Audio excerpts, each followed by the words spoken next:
In this episode of Miles on Cars, we're going to be showing you how to take a piece of steering wheel and turn it into this. So, go get your piece of shit steering wheel, take all the lacquer off, and then you realise just how bad the condition of it is. So we spent about an hour and a half, 2 hours chipping off all of the old lacquer on the steering wheel, and I got a piece in my eye which really wasn't that fun. Yeah, wear safety goggles. But once we did that, the steering wheel was ready for sanding, so we got some sandpaper and proceeded to sand the steering wheel, which was dusty.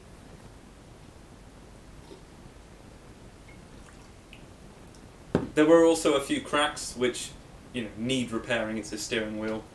So we used some wood glue and just glued it, and then sanded the excess glue off. So after that, we had to repaint this black line that goes all the way around the steering wheel.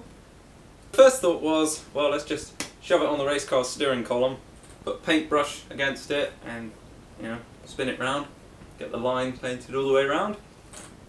We tried that, and as you can see, it didn't end very well. That's not too bad. The steering wheel isn't actually completely round, so the line sort of went, and it's not completely flat this way. It might have been when it was new, but it's not new anymore. So it was, the line was thick and thin in places from where it was pushing against the brush. After that, we sanded off the paint and thought we need to go at it a different way. So I made a tool, and it's genius. It really is. So yeah, the piece of wood was L-shaped with a little bit that can clamp something on the top edge. So that goes over there, and then so it goes down like that, and as you move it along, it keeps it evenly spaced from the edge of the steering wheel and applies a nice line of paint at a steady, an even distance from the edge and an even height, so you end up with a lovely line. Isobel had the genius idea of having a feed source, choosing a biro as the thing to use. Broken biro with a paintbrush through it, filled up with paint, and it supplies a lovely even line all the way around, which I've named the lineman after the song,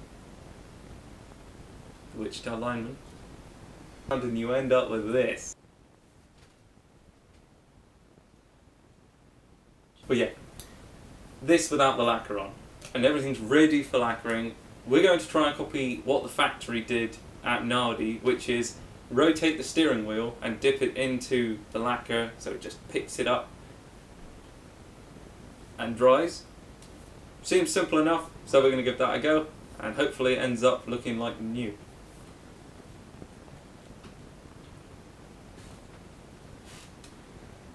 There was a lot of lacquer that sort of went everywhere and ruined it. It took so long to dry. Isobel did some lacquering with a paintbrush, and then I had to go and put too much on, which then took a very long time to dry again.